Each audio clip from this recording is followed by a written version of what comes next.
I'll let Governor Ducey explain his perspective on the cost in Arizona.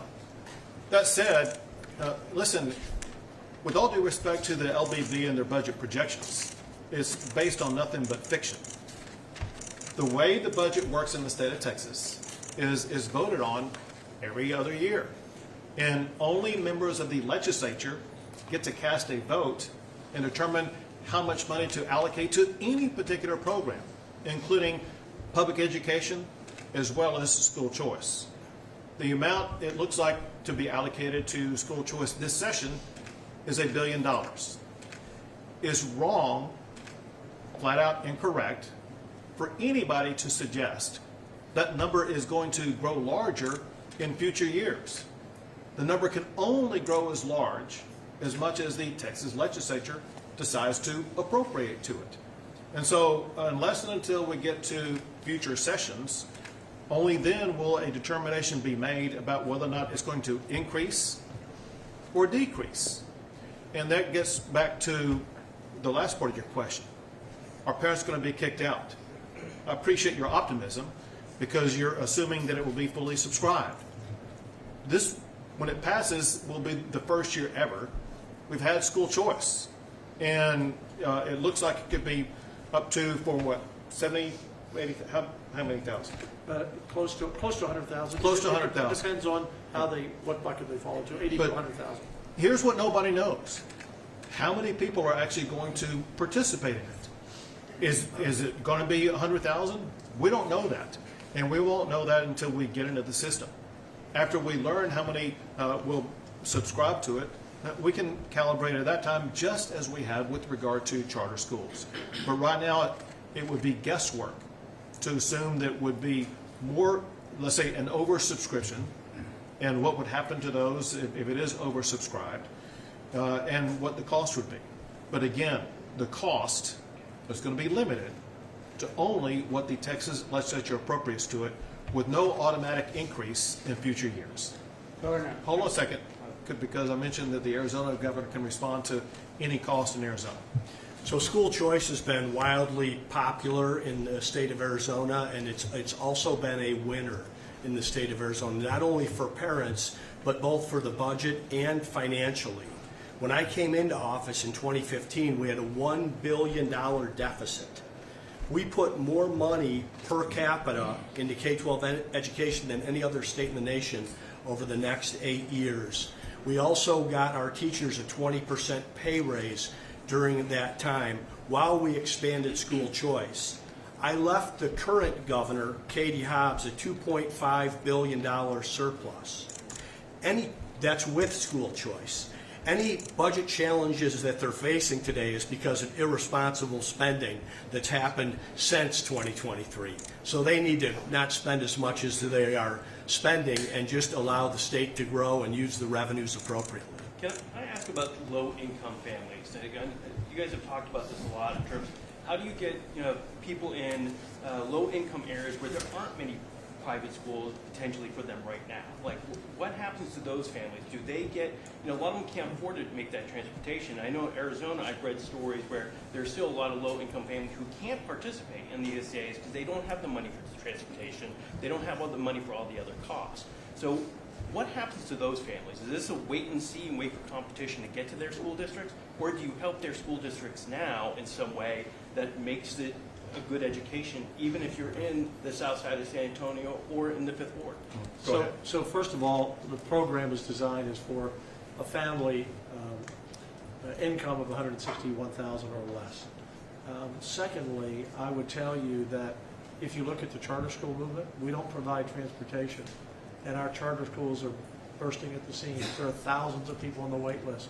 When you're a parent and you have a child in a failing school with no hope, you will do what it takes to get them to that school so they have hope. They find a way, and there will be schools. There are Catholic schools, Christian schools, Jewish schools, you name the schools, and private schools all around Texas, whether they're in suburbs or the urban areas, and more will open. More will open. So, look, the best problem we could have is we're oversubscribed, and people can't wait to get their kids in those schools. And you know what? The great state of Texas will figure that out. So you mentioned two areas of the state that have low-income families. One is South San Antonio, the other is the 5th Ward in Houston. I've actually pulled up on a map both of those areas to see how many private schools are nearby at a rate that is less than what's being provided in school choice. And within about a 10 to 15 mile radius, there are many private schools that are available to them, both in South San Antonio as well as in the 5th Ward in Houston, Texas. Do you have anything you want to add? I would just point out this. School choice, by definition, requires a choice between two things. And you talk about public education, and we are committed to fully funding it and having a robust public education system that is there as a good choice for many students as well. And I do believe those private schools are available throughout a lot of the state. I want to address too, because you did invoke Arizona. Half of the kids that are in our school choice program are below the average working wage. So this is access to all. Many of these schools provide a scholarship over and above what the state provides. So there's a way to close the gap, and it's for everyone in the state. You've been dying to ask a question. Luis, Atal from Telemundo. Do you believe that your plan helped to poor families? Help what? To poor families? For poor families. Yeah. So school choice already exists for the wealthy. This ensures school choice for people of all means, including those of low-income means. We wanted to make sure that parents of low income are going to have the same opportunity that the wealthy have, so that those parents are going to be able to choose a school that may be better for their child.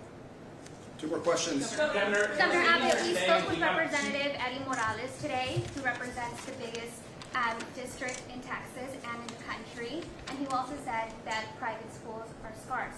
So you're saying that we will have availability for our students in this district that represents 11 counties that all have border towns? I'll give you several examples. I think Alpine is in that district. Pull up Alpine and see the number of private schools there. Look further out west near the Pecos area for the private schools there. And so there already exist options that are available. But when school choice passes, it may mean that there will be more schools that decide to open up and provide that opportunity in locations across his district as well as across the state. Last question. El Paso District Attorney just recently announced that they offered a plea deal to the 2019 Walmart shooter to avoid the death penalty. Do you have a comment on that? No, first I've heard about it, and I think the guy does deserve the death penalty, to be honest. A heinous shooting like that is what capital punishment is for. Hey, Governor, Thank you, guys. Thanks, everyone. Thank you. About the threats against Tesla and the fact that they found multiple devices at the Tesla dealership. Well, it's beyond reprehensible. It's a crime. It's a crime that the Department of Justice has made clear they're going to investigate and prosecute. All right, thank you. Great, thank you guys, that's it.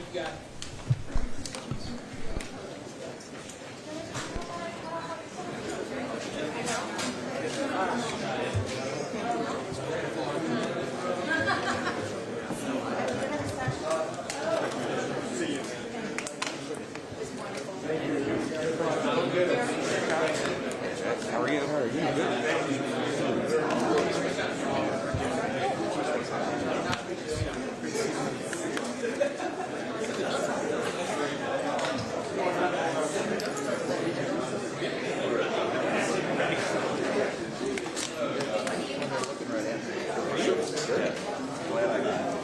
No, I was going to say the same thing. I was like, oh yeah, like that was smart city. For us, it was really smart. I will disconnect you. Thank you.